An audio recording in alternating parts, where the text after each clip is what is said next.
नमस्कार विद्यार्थी मित्रांनो, आपण सर्व विद्यार्थ्यांचं इयत्ता 9वीत गणितामध्ये स्वागत आहे. आपण 8वीला 2 पार्ट बघितलेत गणिताचे. एक पार्ट बघितलेला आहे. आता 9वीला आपल्याला 2 पार्ट अभ्यासायचे आहेत. त्यातला पहिला पार्ट आहे गणित भाग 1, त्याला आपण बीजगणित म्हणतो, इंग्रजीतून अल्जेब्रा. दुसरा पार्ट असतो गणित भाग 2, त्याला आपण भूमिती म्हणतो, इंग्रजीतून त्याला जिओमेट्री म्हणतो. बाळांनो, तर आपल्याला मुळात यावर्षी काय समजून घ्यायचं आहे, तर पुस्तकाचं काळजीपूर्वक वाचन करा. दुसऱ्याच पानावर दिलं बघा क्षेत्र. त्यात आपल्याला कोणकोणत्या क्षेत्रातील धडे अभ्यासायचे आहेत. तर संख्याज्ञानामध्ये 2 धडे आहेत. त्यातला पहिला धडा आपण बघणार आहोत, तो घटकमध्ये बघा संच. तर संच आपण अभ्यासणार आहोत. बघा आता संचामध्ये देखील आपल्याला क्षमता विधान दिले आहेत. तर आपल्याला 4 क्षमता विधान दिले आहेत. पहिलं विधान बघा, पहिलं विधान आपल्याला दिलेलं आहे, संख्या प्रणालीतील संच व उपसंच हे आपल्याला ही व्हिडिओफीत बघून कुठल्याही संख्या दिल्या तर त्यात ठरवता आल्या पाहिजेत. दुसरं आपलं विधान आहे त्यातलं बघा शांत व अनंत, आपण पुढची फीतमध्ये ते बघणार आहोत, त्यात त्या ओळखता आल्या पाहिजे. तिसरं आहे संचच्या कुठलाही संच दिला तर त्याला आपलं व्हेन आकृतीमध्ये त्याला दाखवता आला पाहिजे. आणि चौथं आहे की त्याच्यावर आधारित आपल्याला गणितं सोडवता आली पाहिजेत. तर हे आपण पुस्तकातून काळजीपूर्वक अभ्यास करणार आहोत. बाळांनो, चला आपण वळूया पहिल्या पाठाकडे. तर पहिला पाठ आहे आपला संच. तर संचमध्ये आपल्याला काय काय अभ्यासायचं आहे, चला शिकूया. त्यातला पहिला मुद्दा की जो आपल्या ह्या फीतमध्ये असेल, संच, त्यातली ओळख. आणि उरले जे काही मुद्दे आहेत ते आपण टप्प्याटप्प्याच्या फीतमध्ये बघणार आहोत. जसं की संचांचे प्रकार, वेन चित्रे, समान संच, उपसंच, विश्वसंच, पूरक संच, छेद संच, संयोग संच, संचातील घटक. तर मग यामध्ये आपण सर्वप्रथम बघणार आहोत संचाची ओळख. तर जरा आठवूया आणि विचार करा की आपल्याला खालील चित्रामध्ये काय दिसते. फुलांचा गुच्छ. गुच्छ हा शब्द आपल्याला काहीतरी सांगून जातो. किल्ल्यांचा जुडगा, पक्ष्यांचा थवा, वह्यांचा गठ्ठा, संख्यांचा गट. हे आपल्याला काहीतरी दर्शवतं आहे. काय दर्शवतं आहे की आपल्याला हा शब्द, हे जे वरील जे शब्द होते, वह्यांचा फुलांचा गुच्छ, नंतर किल्ल्यांचा जुडगा, नंतर आपण पाहिलं पक्ष्यांचा थवा, नंतर आपण पाहिलं वह्यांचा गठ्ठा, नंतर आपण पाहिलं संख्यांचा गट, हे वरील जे शब्द होते. तर हे शब्द, विशिष्ट शब्द या ठिकाणी आपल्याला, विशिष्ट शब्द हे आपल्याला या ठिकाणी त्या समूहांमध्ये दिसले, त्या उदाहरणात दिसले. आणि ते शब्द कसे होते ते आपल्याला आपणास अचूक व नेमके असे जाणले. कसे? अचूक आणि नेमके.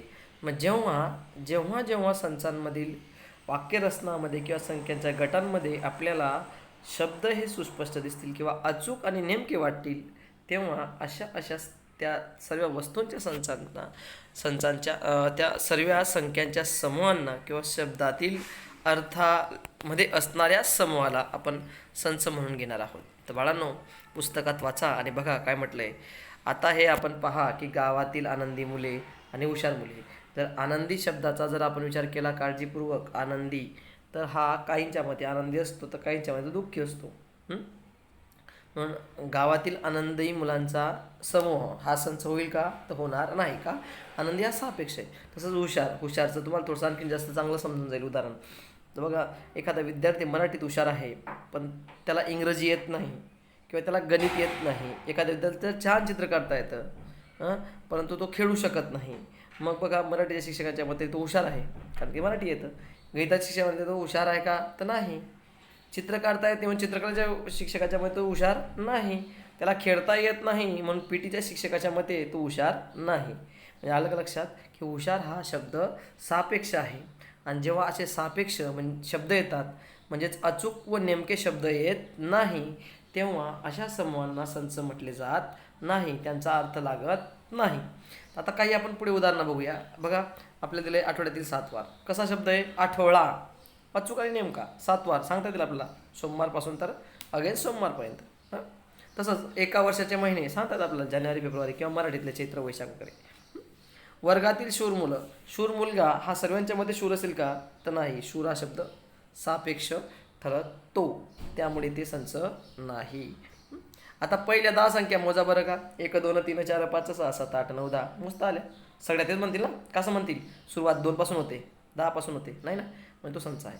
महाराष्ट्रातील बळकट किल्ले, बळकट किल्ले आहेत रायगड सारखे उदाहरणार्थ. आपल्या सूर्यमालेतील ग्रह बुध मंगळ गुरु शुक्र नेपच्यून पृथ्वी युरेनियस हे काय आहेत? आपल्या सूर्यमालेतील ग्रह आहेत. म्हणजेच हे जे दिलेले उदाहरणं आहेत याच्यातलं फक्त तिसरं उदाहरण वगळता सर्व काय आहेत? सर्व शब्द हे नेमके अर्थ सांगतात, सुस्पष्ट आहेत. म्हणून त्यांच्या सर्व या 6पैकी 1 2 3 4 1 2 4 5 6 हे काय आहेत? संच आहेत. तर आपण संचाची व्याख्या लिहून घ्या बाळांनो. संच म्हणजे नेमकं काय? तर बघा, संचाची व्याख्या लिहिताना आपण काळजीपूर्वक त्याचा विचार करणार आहोत. संचाची व्याख्या आपण लिहून घेऊया. संच म्हणजे काय? तर बघा, तर संच म्हणजे त्या संचामध्ये आपण बघणार आहोत संचाची व्याख्या. लिहून घ्या. ज्या समूहांना बघा या ठिकाणी आता आलं. ज्या संचाची व्याख्या लिहिताना आपण बघणार आहोत की ज्या समूहातील घटक अचूक व नेमके सांगता येतात त्या समूहांना संच असे म्हणतात. पहिल्या ओळीत लिहून घेतलं. संच लिहा, त्याच्याखाली लिहा व्याख्या आणि म्हणा ज्या संख्या समूहातील घटक आपल्याला अचूक आणि नेमके सांगता येतात त्यांना संच म्हणतात, त्या समूहाला संच म्हणतात. मग संचाला सुरुवातीला नाव कसं दिलं जातं? तर कॅपिटल अक्षराने. बघा इथं दिलं NWIQR दिलेत ना. मग संचा दुसऱ्या ओळीवर लिहायचं. संचाला नेहमी, दुसऱ्या ओळीत काय लिहायचं? संचाला नेहमी सर्वसाधारणपणे काय करतात? इंग्रजी वर्णमालेतील कॅपिटल अक्षराने लिहितात, ABCDने. मग त्याच्या आतले जे घटक असतील ते कशाने लिहितात? तर तिसऱ्या ओळीला लिहायचं. संचातील घटक ABC म्हणजे स्मॉल अक्षराने दाखवतात. आता बघा याच्यात आपल्याला असं म्हटलं आहे की आता एक बघा नैसर्गिक संख्येमध्ये आपण जाऊया. N बरोबर 1 2 3. मग N काय? हा संच आहे. मग 1 2 3 काय आहेत? घटक. तर आता इथं विचार करूया आपण. A हा संच Aचा घटक आहे, म्हणजे स्मॉल a हा कॅपिटल Aचा काय आहे? घटक आहे. असं वाक्य आपल्याला शब्दात दिलेलं आहे, बरोबर. स्मॉल a हा, पुस्तक जवळ ठेवा, तिथं बघा पुस्तकातलं पान क्रमांक जर तुम्ही पाहिलं तर दुसऱ्याच पानावर दिलं आहे स्मॉल a हा कॅपिटल Aचा काय? घटक आहे. मग ते गणितात कसं लिहिणार? तर असं लिहिलं आहे बघा की स्मॉल a हा, बघा स्मॉल a हा संच Aचा घटक आहे. म्हणजे याचा अर्थ काय की हे जे चिन्ह दिसतंय ज्याला मी आता चौकट करतो, ह्या चिन्हातला कसं वाचला तर चा घटक असणे. काय वाचला तर चा घटक.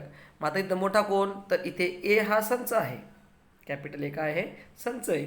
आणि स्मॉल a काय आहे? त्या संचामधील घटक. म्हणजे उदाहरणार्थ A काय झाला तर N झाला, आणि A काय झालं तर A म्हणजे या संचातील सर्व संख्या, म्हणजे 1 2 3 4 5 6 7 8 9 10.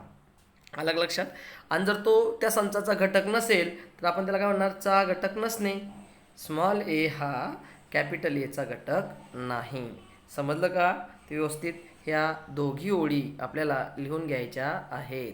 कुठल्या दोघी ओळी? दोघी तिघी ओळी. बघा मी अधोरेखित करतो. A हा Aचा घटक आहे, म्हणजेच एवढं लिहून घ्यायचं आहे आपल्याला व्यवस्थित.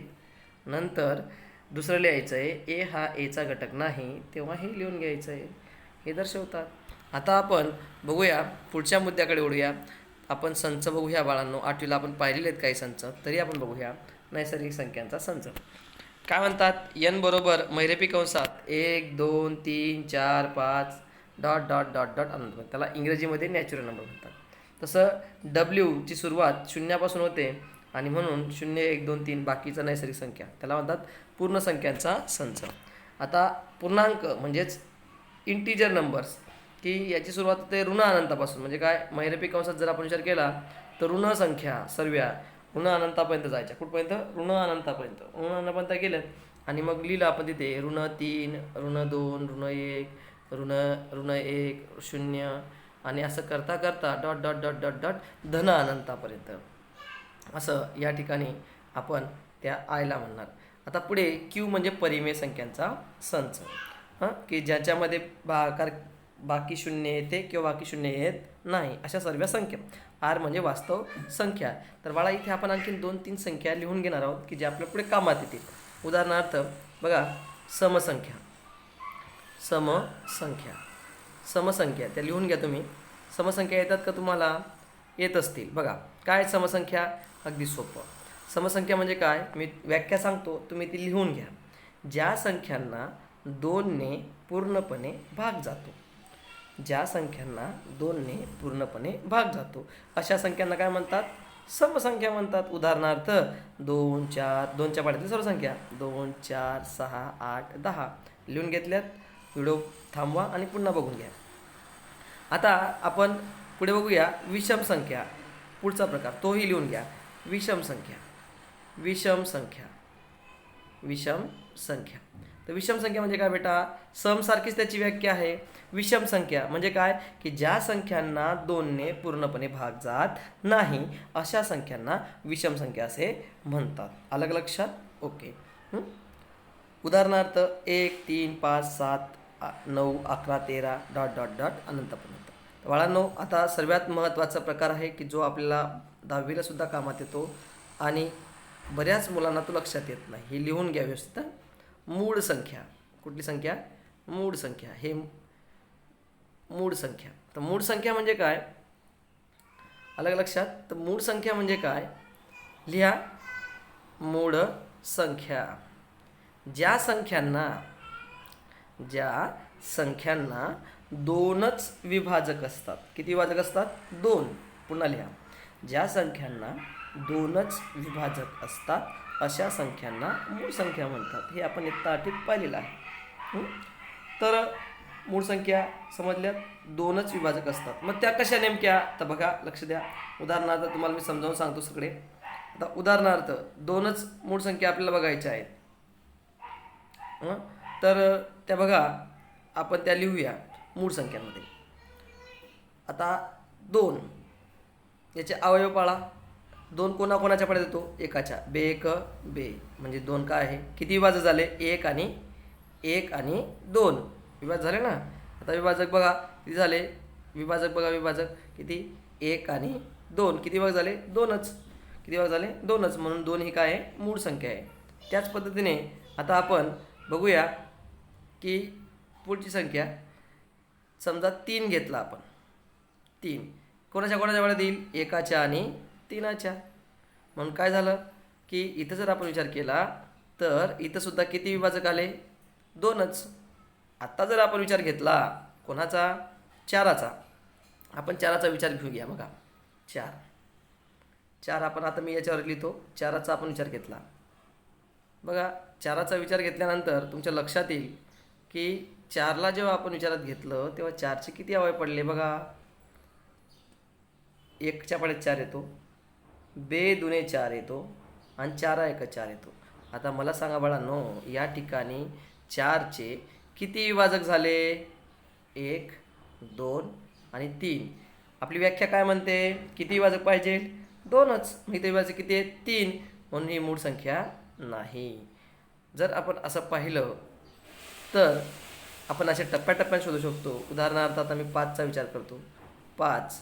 तर 5मध्ये बघा, 5मध्ये किती आहेत? 5 1 5. 5त पाहिलं तर काय होईल? 5 1 5 म्हणजे 1 5 5 5 1 5. 6चा जर आपण विचार केला तर काय होईल? 6चा विचार बघा. 6चा जेव्हा आपण विचार करू तेव्हा आपल्या लक्षात येईल. काय लक्षात येईल? की 6ला किती येतात बघा. 1 सक 6, बे त्रिक 6, 3 2 6, 6 1 6. येते का लक्षात? म्हणजे किती विभाजक झाले? 4 विभाजक झाले. 4. म्हणून ही मूळ संख्या आहे का? तर नाही. 5 आहे का? तर हो. किती विभाजक आहेत? 2. म्हणजे तुमच्या लक्षात आलं आहे का? तर बाळांनो, आता पुन्हा वाटल्यास आपण 7साठी आणि 8साठी बघूया. 7, 8 आणि 9 हे 3 गोष्टी घेऊया आपण आणि यांचे आपण आता काय बघूया, विभाजक बघूया. तर बघा 7 कोणाकोणाच्या पाड्यात येतो, 7 1 7 म्हणजे किती विभाजक झाले, 2 म्हणजे मूळ संख्या आहे.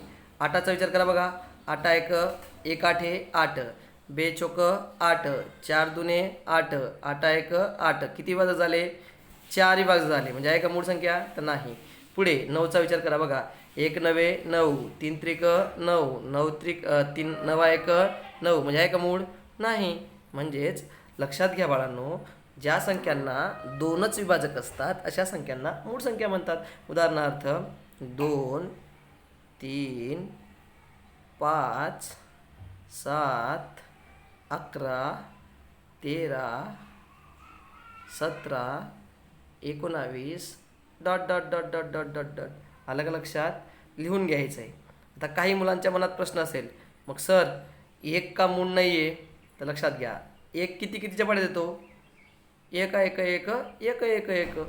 मग 1ला किती विभाजक झाले मोजावर का, वेगळ्या 2 संख्या आल्या का, 1 आणि 1 म्हणजे 2 संख्या आहेत का, अजिबात नाही. 1ला एकच विभाजक आहे, किती विभाजक आहे, 1ला एकच विभाजक आहे, त्यामुळे ती मूळ होणार नाही. आता हे लिहून झाल्यावर आपण पुढचा मुद्दा घेणार बेटा, संच. तर पुढचा मुद्दा आपला असा आहे, संच लिहिण्याच्या पद्धती. तर संच 2 पद्धतीने लिहिता येतात. संच 2 पद्धतीने लिहिता येतात. एक यादी पद्धतीने लिहिता येतो. तर बघा पुस्तक जवळ ठेवा, पान क्रमांक 2 वर दिलेला आहे की या पद्धतीत संचाचे सर्व घटक महिरपी कंसात लिहितात व प्रत्येक घटक वेगळा दाखवण्यासाठी 2 लगतच्या घटकांचे मध्ये आपल्याला स्वल्पविराम द्यावा लागतो. म्हणजे काय की याच्यातील सर्व घटक आपल्याला महिरपी कंसात, आता महिरपी कंस येतो का तुम्हाला, हे बघा अशा पद्धतीने एक सरळ एस काढायचा, एक उलटा एस काढायचा. इथं मोबाईल स्क्रीनवर व्यवस्थित ते लिहिता येत नाही, कारण की बोटाने ते एवढं योग्यरित्या आपल्या परफॉर्मन्स करता येत नाही. फळ्यावर ते दिसेल. हे बघा अशा पद्धतीने एकदा सरळ एस काढायचा, एकदा उलटा एस काढायचा, हा झाला महिरपी कंस. मग महिरपी कंसात आपल्याला ते लिहायचं आहे. तर महिरपी कंसात लिहितात, पहिला मुद्दामध्ये लिहायचा. तुम्ही पहिला मुद्दा काय लिहिणार, पहिला मुद्दा लिहायचा की यादीतील सर्व घटक महिरपी कंसात लिहितात. दुसरा मुद्दा लिहायचा, लिहिण्याच्या पद्धतीत नाव लिहायचं काय की संच लिहिण्याच्या पद्धती, यादी पद्धत. पहिला मुद्दा महिरपी कंसात लिहितात. दुसरा मुद्दा प्रत्येक घटक वेगळा दाखवण्यासाठी प्रत्येक घटक वेगळा दाखवण्यासाठी 2 लगतच्या घटकांमध्ये स्वल्पविराम दाखवतात. आणि तिसरा मुद्दा लिहायचा की कोणताही क्रम महत्त्वाचा नसतो. आता जसं की उदाहरण दिलं आपल्याला काय की 1 ते 10 मधील विषम संख्यांच्या संच यादी पद्धतीने लिहा. आता विषम संख्या मोजा 1 ते 10 मधल्या.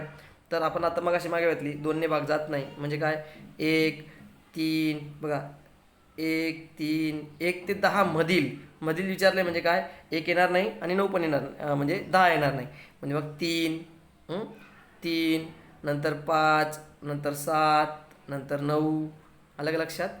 आता याला तुम्ही कुठलाही क्रम लिहिला 7 3 5 9 तरी देखील चालेल. आता पुढे बघा रिमेंबर, हे फार महत्त्वाचं आहे. रिमेंबर लक्षात ठेवा.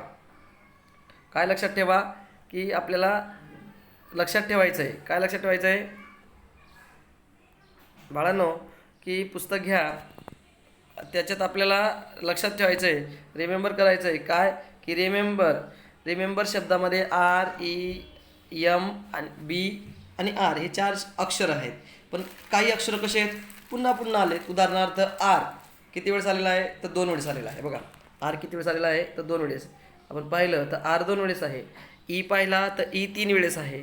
M किती वेळेस आहे, तर M पण 2 वेळेस आहे. म्हणजेच काय की जे RME हे अक्षर पुन्हा आलेली आहेत, ही एकदाच लिहायची आहेत. म्हणजे मग तो संच कसा लिहिला येईल, RMB झाला रिमेंबरचा.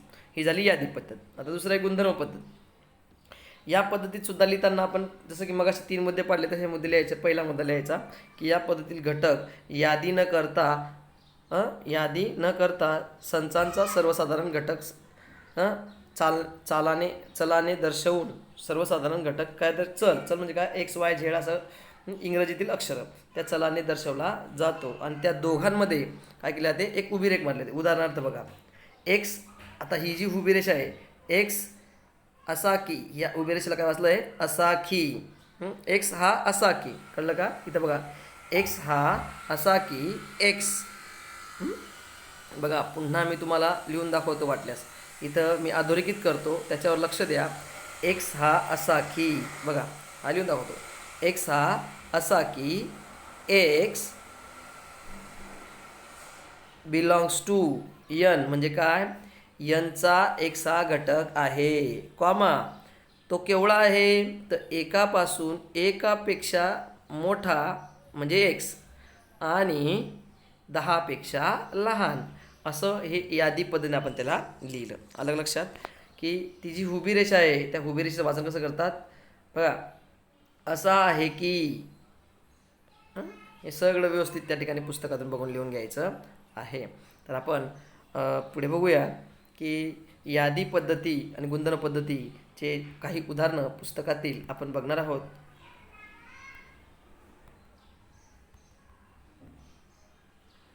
तर बघा पुस्तकात दिलं आहे बी उदाहरण. त्या बी उदाहरणामध्ये आपण बघणार आहोत, पुस्तकात आपल्याला बी उदाहरण दिलेलं आहे ते आपण बघणार आहोत. बघा अगदी सोपं उदाहरण आहे.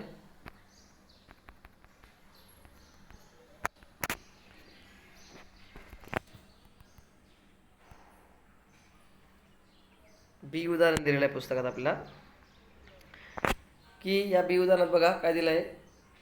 एक्स हा असा की एक्स ही 10पर्यंतची मूळ संख्या आहे, यामध्ये 1 ते 10 सर्व मूळ संख्यांचा समावेश होईल, म्हणून बी हा संच कसा आला, 1 ते 10 मधील मूळ संख्या सांगितल्यात. कशामधील, 1 ते 10 मधील मूळ संख्या. आताच मग आपण पाहिल्या मूळ संख्या कशा असतात, यांना दोनच विभागात असतात. आता 1 ते 10 मध्ये आपण विचार केलं तर काय येईल, एक मूळ आहे का, तर नाही. 2 आहे म्हणून 2 घेतली, 3 आहे, 5 आहे, 7 आहे, हां म्हणून त्याचं उत्तर काय आलं, या बीचं उत्तर आहे बी हा संच 2, 3, 5, 7. तर क्यू बघा, क्यूच कसं विचारलं आहे, क्यू हा परिमेय संख्यांचा संच, मग गुणधर्म पुढील लिहा. बघा मी तुम्हाला तेव्हा लिहून दाखवलं. क्यू कसं आहे की पी भागिले क्यू असा की p comma q belongs to I, म्हणजे तो पूर्णांक संख्येचा संच आहे आणि क्यू कॅनॉट इक्वल टू 0. मग त्याचं वाचन सांगितलं आपल्याला. याचे वाचन पी भागिले क्यू या स्वरूपाच्या अशा संख्या आहेत की पी ही कोणत्याही पूर्णांक संख्या आणि क्यू यांचे शून्येतर पूर्णांक संख्या असेल. म्हणजे याचा अर्थ क्यूची किंमत आपण शून्य घ्यायची नाही, ती कुठली घेतली तरी चालेल. आता आपल्याला काही नमुना उदाहरणं दिलीत बघा बाळांनो.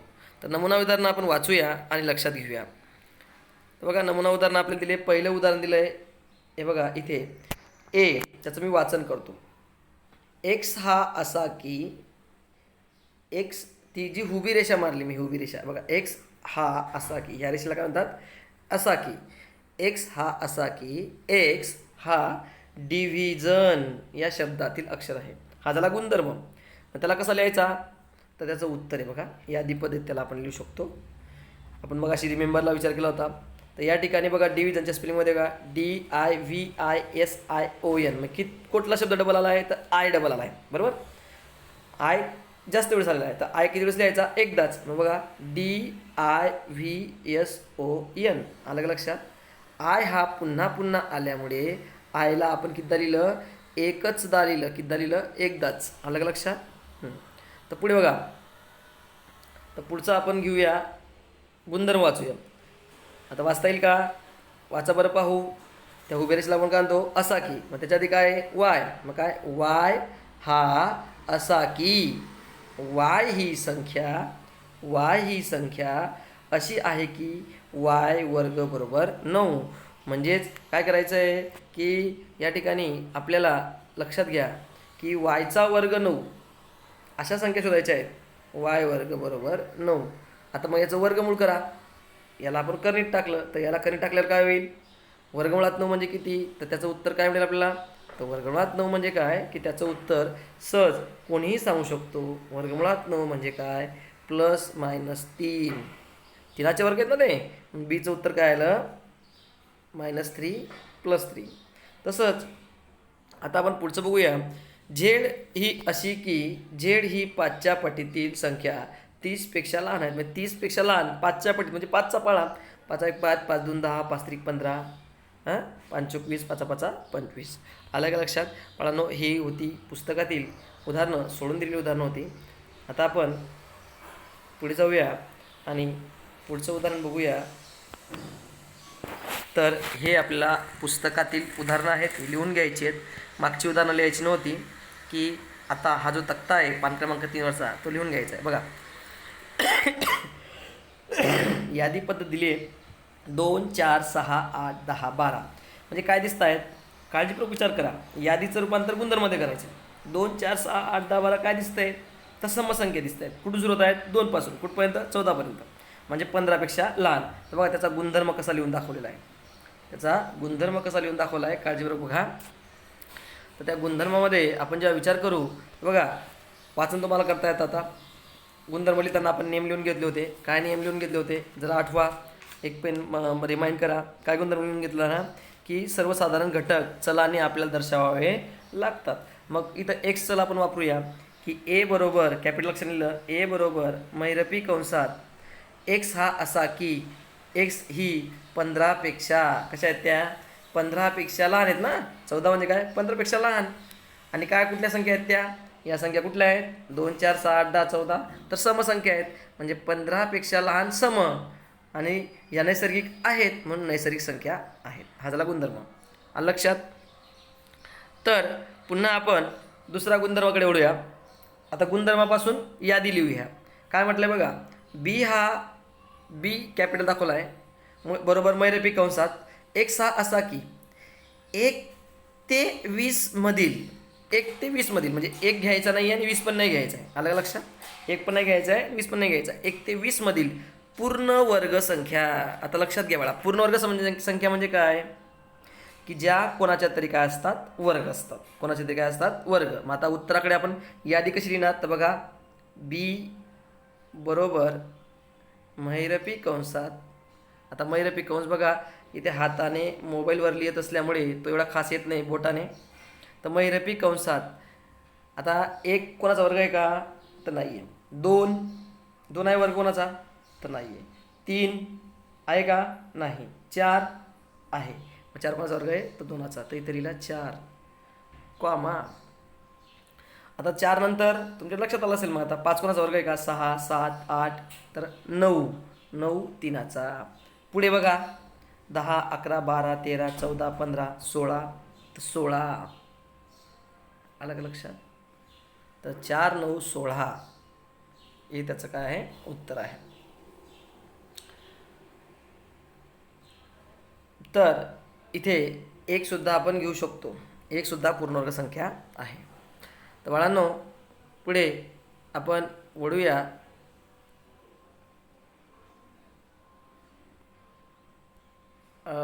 पुढचं उदाहरणाकडे वळूया. उदाहरण पुढचं.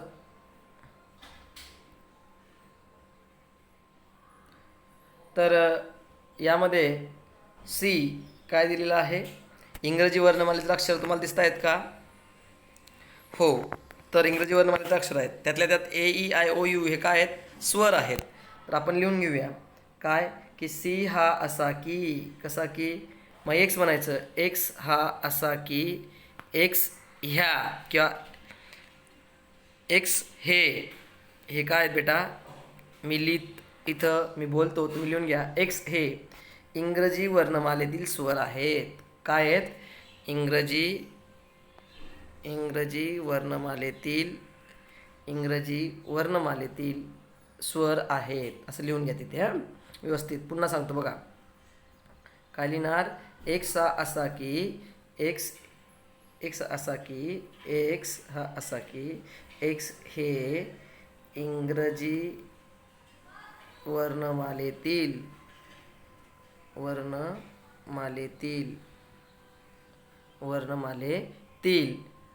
स्वरांचा संच आहे. हां, स्वर आहेत. ओके. तर पुढे आपण बघूया. आणि आता गुणधर्म बघा.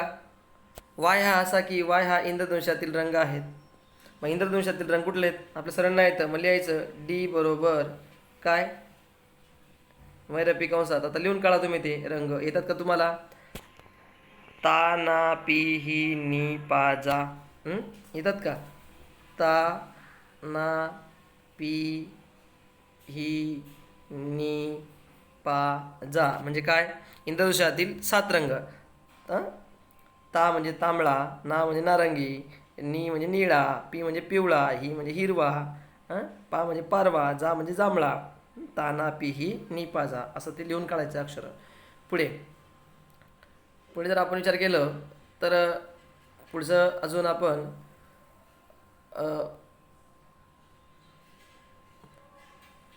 एक्स असा की एक्स ही पूर्ण संख्या अशी आहे की -3 पेक्षा मोठी आणि -3 पेक्षा मोठी आणि +3 पेक्षा लहान.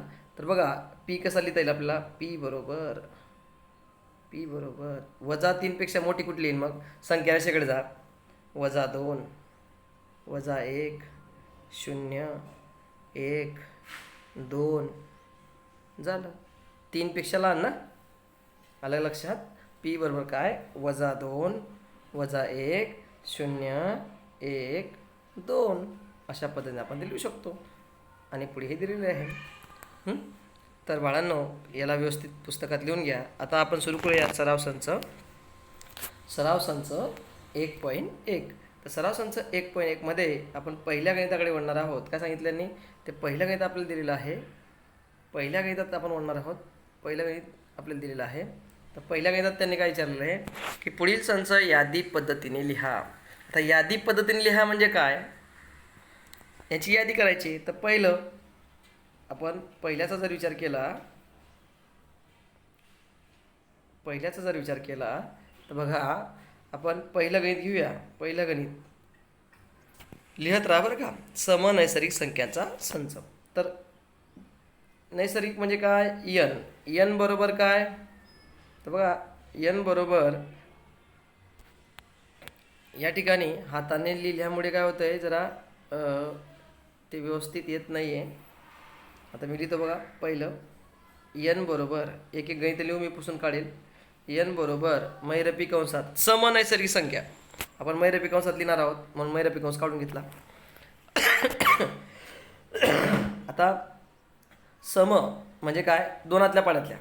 आणि नैसर्गिक म्हणजे एकापासून ते अनंतापर्यंत. मग बघा 2 4 6 8 dot dot dot dot dot dot अनंतापर्यंत. आलं का लक्षात?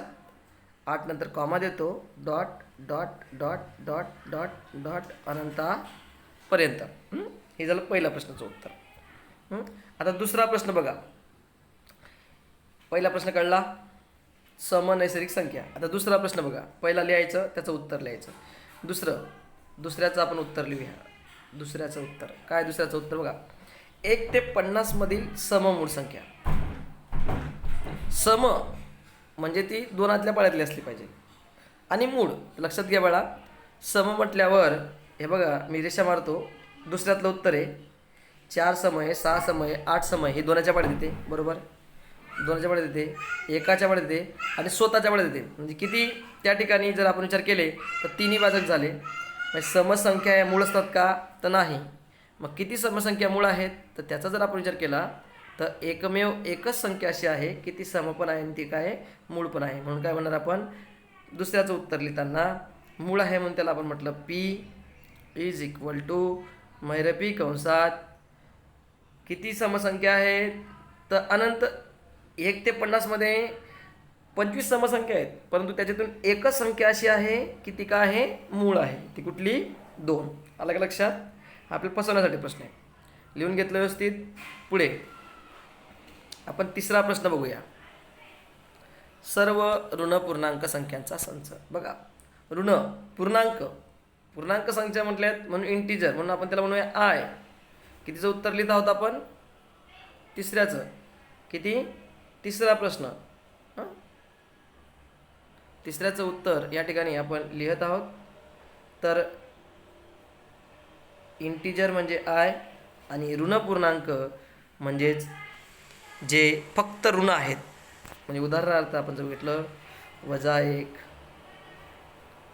-2 -3 बघा कसे -1 -2 -3 -4 -5 dot dot dot dot dot dot dot वजा अनंतापर्यंत. आलं लक्षात. आता चौथं ते तुम्ही लिहू शकतात. बघा सांगा बरं पाहू किती सोपं आहे. संगीतातील 7 मूळ स्वरांचा संच. संगीतातील संच लिहायचे आहेत. स्वर म्हणजे व्हॉवेल्स म्हणजे व्ही, म्हणून आपण त्याला दिला व्ही. किंवा एखाद्याला वाटतं सर मग आम्हाला हे कसं कळेल कॅपिटल नाव, काही हरकत नाही. ABCD जर लिहिले तर चालेल. पहिल्याला A, दुसऱ्याला B, तिसऱ्याला C, चौथ्याला D. आता व्ही. संगीतातील 7 मूळ स्वरांचा संच. संगीत माहिती आहे तुम्हाला, मग काय ते तुम्ही लिहायचं आहे. सा कॉमा रे ग म प द नी. सा लिहायचा नाही. येते का लक्षात. हे बघा वाटल्यास आपण पुन्हा या संचाचं लिहूया. त्याला मी व्ही म्हणतो. काय सा रे ग म प द नी. सा लिहायचा नाही. ओके. तर पुढच्या अजून गणितांकडे आपण वळूया. मुख्य दुसरा प्रश्न. दुसऱ्यातलं पहिलं शब्दाचा अर्थ लिहा. तर बघा कसं बनणार. पहिला 4/3. 4/3 प्रश्न लिहिला आपण. 4/3 बिलॉंग्स टू क्यू. त्याचं उत्तर कसं लिहिलं जाईल लक्षात घ्या. 4/3 हा क्यूचा घटक आहे. व्यवस्थित समजून घे बेटा. घटक आहे कारण की बघा मी हे हाताने लिहितोय ना, बोट ठेवला आहे स्क्रीनवर आणि त्याच्याने लिहिलं जात आहे, त्यामुळे ते जरा जाड अक्षर येतं आहे, व्यवस्थित समजत नाही. कळलं का. पहिल्या प्रश्नाचं उत्तर कसं लिहिणार. 4/3 हा क्यूचा घटक आहे. आलं लक्षात.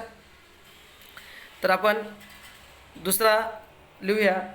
त्याच्यात दुसऱ्यातलं दुसरं येतं आहे का लक्षात.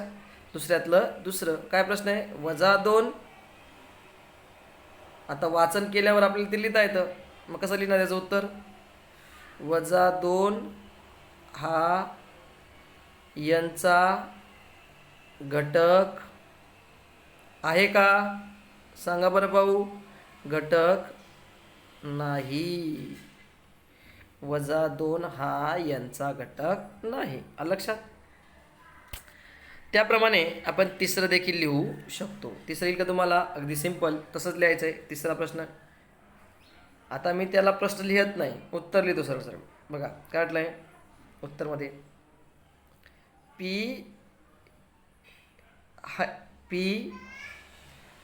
ही संख्या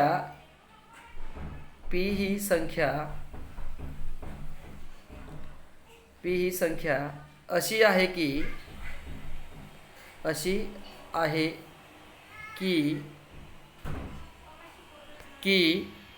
पी ही विषम संख्या आहे. पी ही काय आहे. पी ही अशी संख्या आहे की बघा बाळांनो, पी ही अशी संख्या आहे की लिहायचं ती तुम्हाला कसं लिहायचं आहे. पी ही अशी संख्या आहे का ही ती काय आहे विषम संख्या आहे. अलग लक्षात. या ठिकाणी आपण थांबूया.